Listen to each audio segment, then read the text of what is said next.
Hey everybody! I have some great stories for you today, so sit back, relax, and let's get into it. I live at home while attending university. I'm in my final year and have a job lined up after I graduate. My parents have been charging me rent since I was 16. I have a small company that makes me about $60,000 a year. I started it in high school. It is one of the reasons I graduated early from high school and why I got attention from recruiters. My parents said that since I was earning adult money, I could take on adult responsibilities. I thought that was fair, so I paid for all my own stuff starting at age 16, except for university, for which I got a scholarship. And the rent they charged me was minor, $300 a month, but I basically considered my room to be completely mine after that.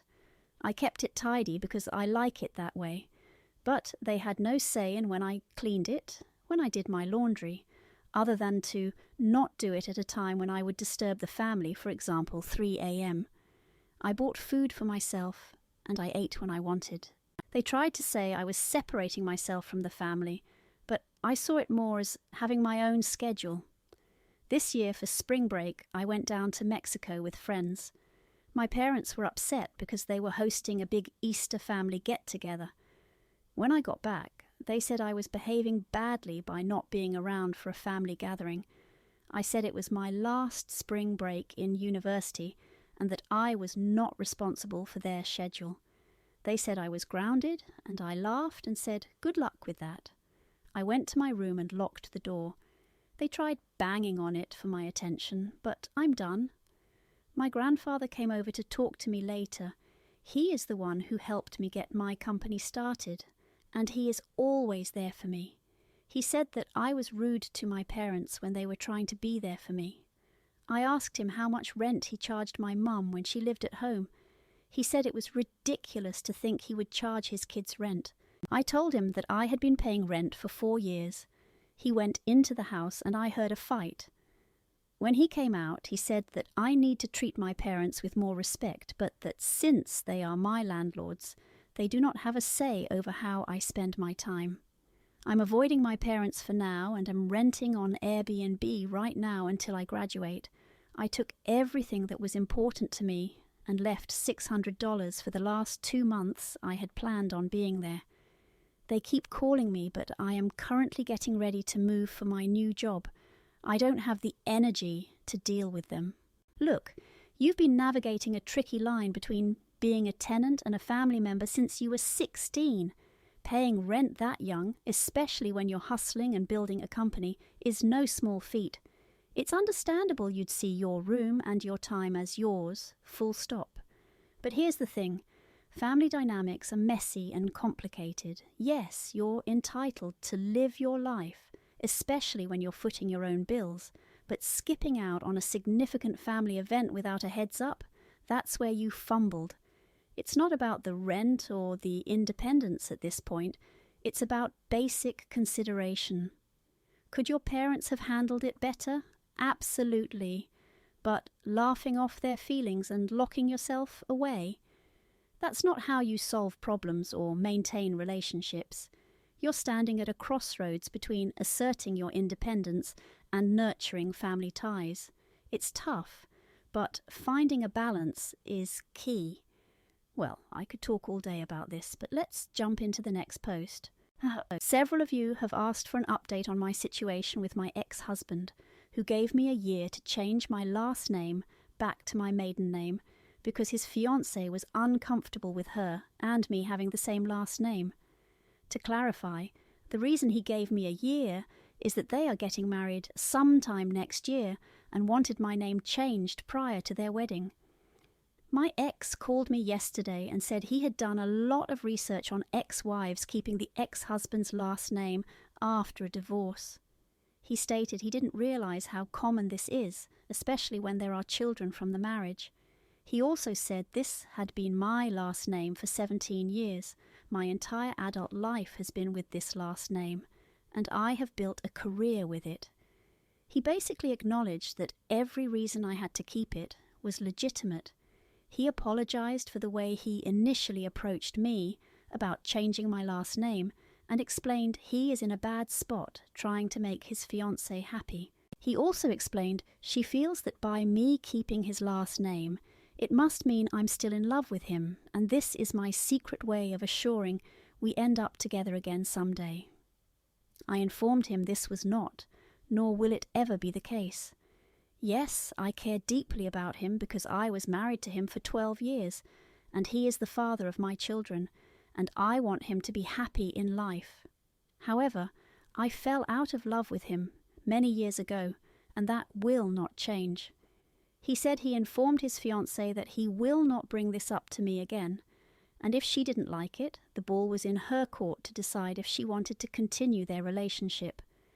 Now, for an update, thank you all for the feedback on my original post. I never expected this kind of response, and an overwhelming amount of comments and advice. Well, it sounds like your ex finally did his homework and realised he was being unreasonable. Let's be clear, your last name is your business, not his or his fiancée's. It's more than a name, it's 17 years of your life, your identity, and your accomplishments. Kudos to him for at least owning up and apologising, but it's concerning that it took this much to see reason. His fiancée's insecurity is her issue to work through, not yours to accommodate by changing your name.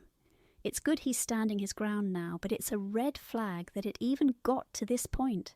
You've handled this with grace and patience, more than many would have. Keep your name, keep your dignity, and let them sort out their insecurities. And now, before I talk your ear off even more, let's move on to the next post. I, a 38-year-old male, got engaged to my fiancée, a 37-year-old female, about 3 months ago. We've been dating for almost 3 years. She has 2 kids from a previous relationship, a 15-year-old daughter and a 12-year-old son. Their dad is involved in their lives, and for the most part, the adults all co-parent and communicate well. I get along really well with the 12-year-old, but I have always struggled to build a relationship with my soon-to-be stepdaughter, Riley. She has made it very clear to me, my fiancé, and her biological dad, that she doesn't view me as a parent and doesn't want me to try to be a father to her because she already has one. A few days ago, my fiancé sent me a text asking if I could pick up Riley from school because she had something come up at work that was going to keep her late. My fiancé usually picks up Riley once a week and brings her to a chiropractic appointment to help with a sports injury Riley got. She told me she would call the school to let them know that I would be picking Riley up because I wasn't on the approved pickup list yet. However, when I got to Riley's school, it quickly became apparent that my fiancé forgot to call the school. The school has locked doors that require you to have a code or be buzzed in by the office. I buzzed into the office to let them know I was there to pick up Riley and that my fiancé should have called to let them know. They didn't know anything about it. I was left waiting outside for 5-10 minutes while they figured it out. I tried calling and texting my fiancé, but she didn't answer. Then the school resource officer, an actual uniformed cop, came out and told me that I would have to leave and that if I refused, then he would arrest me for trespassing. I tried talking with him, but he just kept saying I was not authorized to be on school property and that I had to leave. I had no choice but to leave without Riley. Finally, an hour later, my fiancé called me back. I explained what happened, and she apologized for forgetting to call the school because she got distracted with work. She told me she would figure it out and meet me at home. When she and Riley got home, Riley went straight to her room. My fiancé sat me down and told me that Riley had lied to the office and told them that she didn't know who I was and had never seen me before. She thought it would be funny. She told me she explained to Riley how dangerous that was and was going to work with Riley's dad to figure out a punishment. Needless to say, I did not take that news well. I admit I did raise my voice to her. I didn't yell, but I did get louder than I usually talk. She told me to calm down, and I told her that I won't calm down because her daughter almost got me arrested because she thought it would be funny. I told her that she's just as responsible for this as Riley is because she didn't call the school, and it put me in a position where I looked like a creep or predator. My fiancé thinks I am overreacting and that I need to let her and Riley's dad handle this. Look, I get it. Frustration is boiling over here, and rightfully so, but let's break this down. Your fiancé dropped the ball big time by not calling the school. That's on her, no question. And Riley? Her actions were beyond irresponsible. They could have had serious legal consequences for you. It's not just a kids will be kids moment. It's a glaring red flag about her respect for you and understanding of serious matters. However, raising your voice, while understandable, might not have been the best approach. It's clear communication and boundaries are lacking here. Your fiancé thinking you're overreacting is dismissive of the gravity of the situation. This isn't just about letting her and Riley's dad handle it. It's about ensuring this kind of dangerous joke never happens again. You're in a tough spot, but this is a critical moment for setting the tone of your future relationship with Riley and ensuring your fiancé understands the severity of her oversight. Now, let's get into our next post. My girlfriend of 2 years and I planned a 2-week vacation to Italy. I paid for the flights, hotels, everything because I make more than she does and I wanted it to be a stress-free trip for both of us. Everything was great until the last day when she tells me she wants to stay longer to find herself and think about our relationship without me. She didn't discuss this with me beforehand, and it completely blindsided me. I was hurt and told her that if she feels she needs time alone, then she should also be independent financially during this extension of her trip. I said I wouldn't be paying for her new return ticket whenever she decides to come back. Now she's upset, calling me unsupportive and selfish. And some of our friends are saying I'm being an a-hole because I left her stranded in a foreign country without financial help. So Reddit, am I the jerk for refusing to pay for her new plane ticket home after she chose to extend her trip without any heads up? Now for an update. Thank you to all the people who responded, especially the early ones who gave some outside verification of me probably not being the jerk. I don't feel comfortable saying I'm completely blameless here because you're only getting one side of the story, and I need to take responsibility for my part in this whole thing as it is. But I guess I never realized how good my girlfriend was at making me feel like unreasonable things were normal and rational and that I was the crazy one. We're both back in America now, and she's packing her things to go stay with her family for a bit until she can find a new place. Soon after I posted, it was time to go to the airport, so I did without her. I'm one of those people who arrives really early because I never think I'll get to the gate in time because everything that could go wrong probably would go wrong. It never does. But especially with how I was feeling my luck was going, I didn't want to push it. I was there for about an hour by myself, mulling things over and talking to my mum. I looked at a couple of responses to this post, but didn't trust that I wouldn't lose it if I started responding. And I definitely didn't want to burst into tears while I was in the airport. As I was talking to my mum, my girlfriend showed up. I guess she thought I was bluffing, but had a rude awakening when the hotel staff kicked her out of the room because I'd only paid through that day. I took no small amount of satisfaction in this, not going to lie. She'd been so concerned about the plane ticket that she didn't even stop to think about where she was going to stay.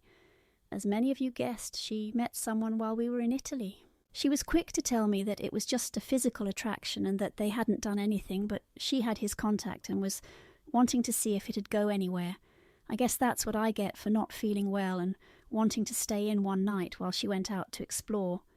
Obviously, I told her things were over between us.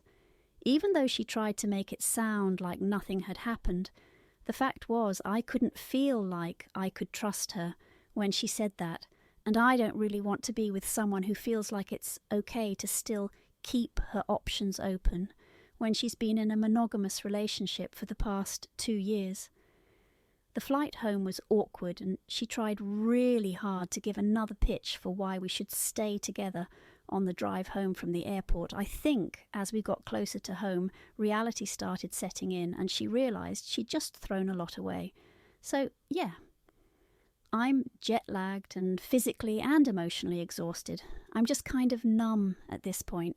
Finally, I didn't see all the comments, as there are 5K at the time of this update, but to the few that were downvoted into oblivion who said this was fake because I hadn't updated in several hours. Believe it or not, my priority was not to tell a bunch of strangers on the internet how my world was falling apart around me. I know it's easy to think that these people aren't real and their struggles are meaningless because screens divide us, but, ironically, you're the jerks. Well, let's cut through the noise. You did the right thing. Paying for the trip was generous enough, but expecting you to foot the bill for her soul-searching adventure? That's where generosity meets exploitation. She blindsided you, not just with the decision to stay, but with her emotional detachment and the revelation of someone else in the picture. It's one thing to support a partner, it's another to be taken for a ride. Your reaction was not only justified, but necessary for your self-respect. And her playing the victim. Classic manipulation. You're not an ATM, and love isn't about funding someone's indecision and infidelity. It's tough, but you're better off without someone who sees your wallet as a safety net for their whims. Moving on is your best bet. Before we move on, leave a like if you're enjoying the video. Okay, we got to move on to the next post. I, a 30-year-old male, was at my brother's, a 34-year-old male, house when my sister-in-law, a 31-year-old female, went into labour. They live in the countryside, so the signal isn't too great sometimes unless they walk up the lane. My brother was supposed to take her to the hospital instead of calling an ambulance, but for some reason, he decided to freak out and drive off somewhere. I can't drive, so I ran up the lane to call 999. It took forever to get a signal, and then it took forever for the ambulance to get to the house. I almost had to deliver the baby, for heaven's sake. She ended up giving birth in the huge back of an ambulance. This whole time, my brother had just disappeared. He finally turned up at the hospital about 8 hours after he disappeared. Apparently, he'd gone to our dad's house until he found out my sister-in-law gave birth and made my brother go see her. I yelled at him outside the hospital for being so irresponsible. He told me that he'd just got scared and didn't know what to do. I told him that he's going to be a terrible father if he keeps reacting like this. What's he going to do when the kid gets injured? And it's his responsibility to take him to accident and emergency. Is he just going to dump the kid and run off to dad's again? He's such an idiot. He started crying and called me a jerk for being so mean to him. I just lost it with him. He was acting like a child when he should be comforting his wife and apologising to her for being inconsiderate. He called me offensive names and told me that I don't understand what he's feeling. I get that he was scared, but he seriously needs to get a grip and help his wife. Am I the jerk? Look, the situation was intense, no doubt about it, but here's the thing.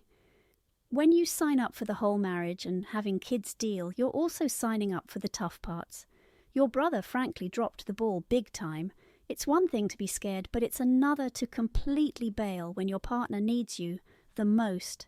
That said, your delivery could have been, let's say, more constructive. Calling him names and attacking him isn't going to make him step up. It's just going to push him away.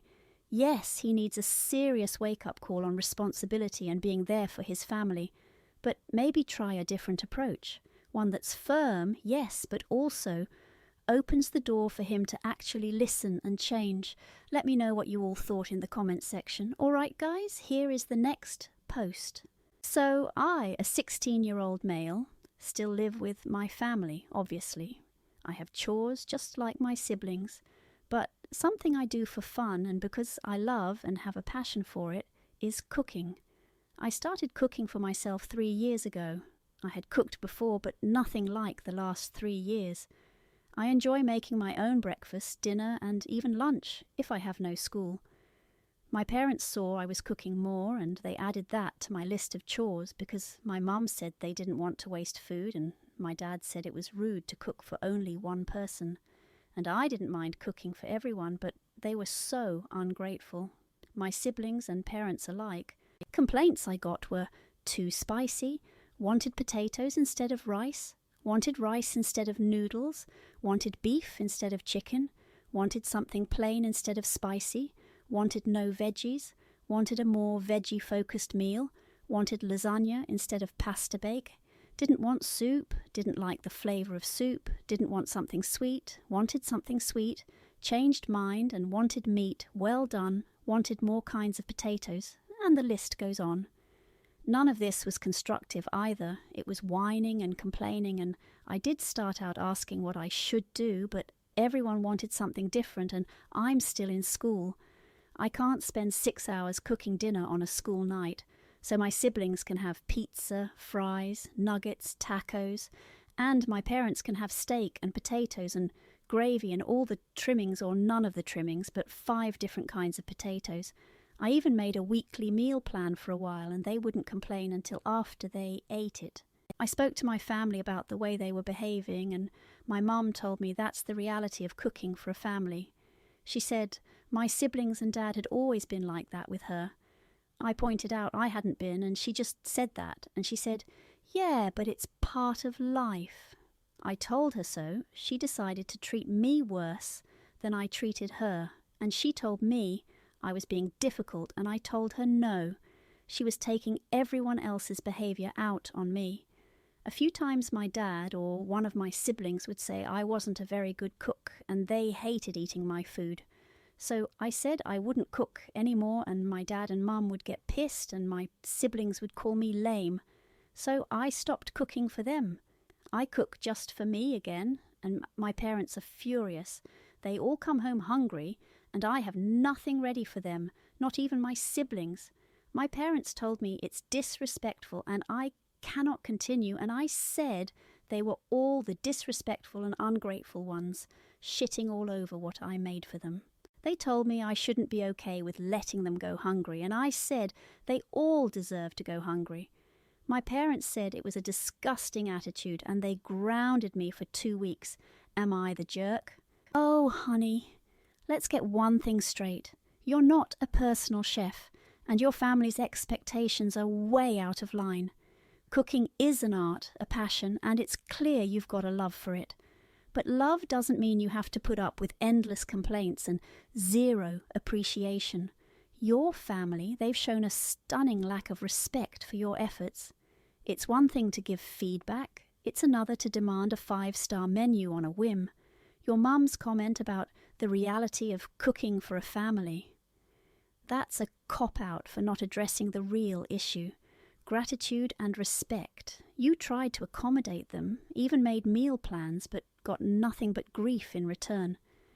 Standing up for yourself doesn't make you disrespectful. It shows you value your time and effort. They're not going hungry. They're facing the consequences of their ungratefulness. Stick to your guns. They need a reality check, not another serving of their whims catered to. Now we must move on to the next post before I bore you to death. I have 3 people in my home right now. My daughter, who is going to college, and my son and his wife, who are staying to save money. The issue is with my son and his wife.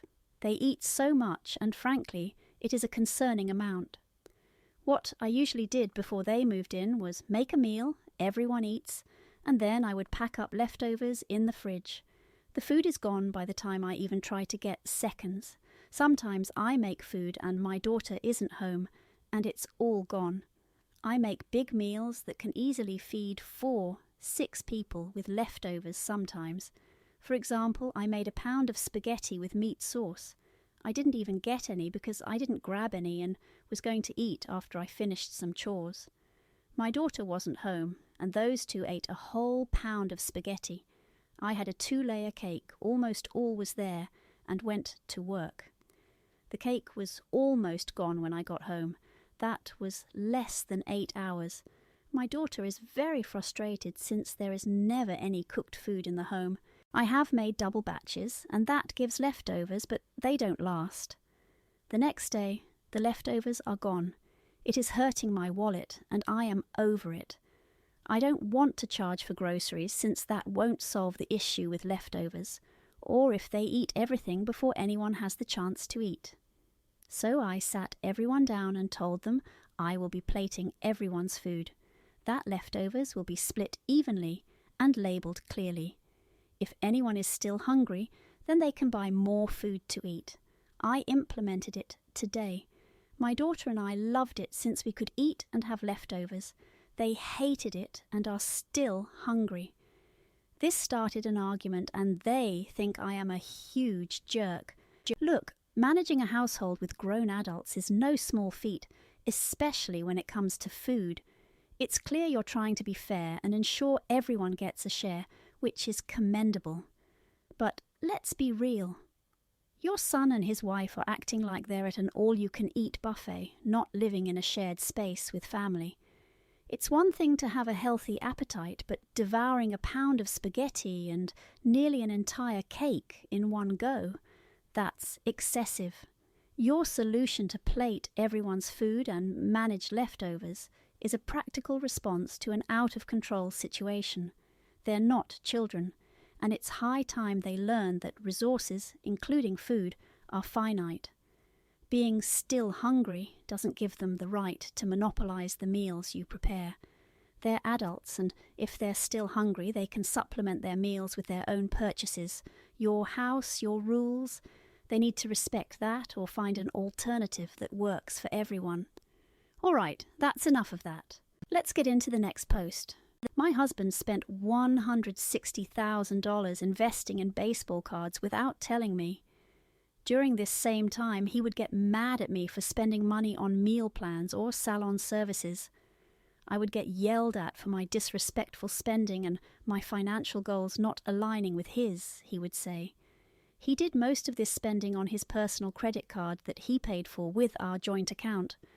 For a long time, I didn't have access to our online banking, so I didn't see the amounts he was paying on his credit card. Whenever I would question a $2,000 or $4,000 payment, he would have some excuse and usually would say it was for the family or grocery store. He would refuse to show me his statements. One day, driving to lunch, he mentioned how my friends owed him for the concert tickets I had used his card to buy. I agreed to get the money from them. In mentioning the card, though, I remembered just seeing another $4,000 payment come out of our joint account. This was after 2 months ago when he promised he had a $2,000 balance and was going to pay it off and stop using it. So I asked, I thought it was going to be paid off a couple of months ago. That was all it took. He launched into me about how I ruin everything. We can't just enjoy the day. This is why my relationships never work, on, and dropped me back off at our house and left. It was this outburst that made me realize there was more going on.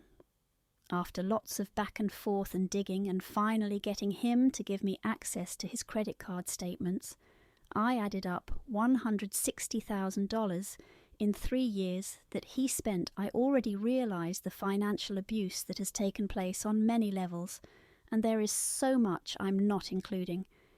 During all of this, my husband met with a divorce lawyer, then begged me for another chance. That was about a year ago. We are still together, but as you can imagine, the financial issues are only one of many issues we have.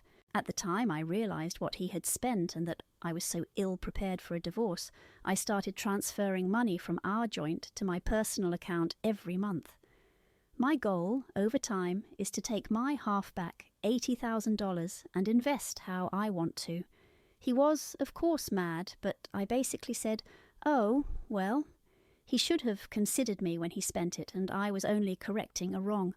Recently, he made sure the money wasn't in the account when my transfer was scheduled. He did this 2 months in a row and said I could no longer do this. I waited for the money to be there and did the transfer anyway. He went nuts telling me I'm a rat, he's selling the house, dissolving our business, etc. He says that it's wrong for me to go tit for tat and that I should let it go. The money is just sitting in my account as I have not spent any of it. Am I the jerk for trying to take my half back over time? Oh, honey, let's get one thing straight. Your husband's hypocrisy is astounding. Criticizing your spending while secretly funneling $160,000 into baseball cards. That's not just financial irresponsibility, it's a masterclass in manipulation and deceit. And then, to add insult to injury, he has the audacity to play the victim when you start to safeguard your own financial future. No, just no. You're not going tit for tat.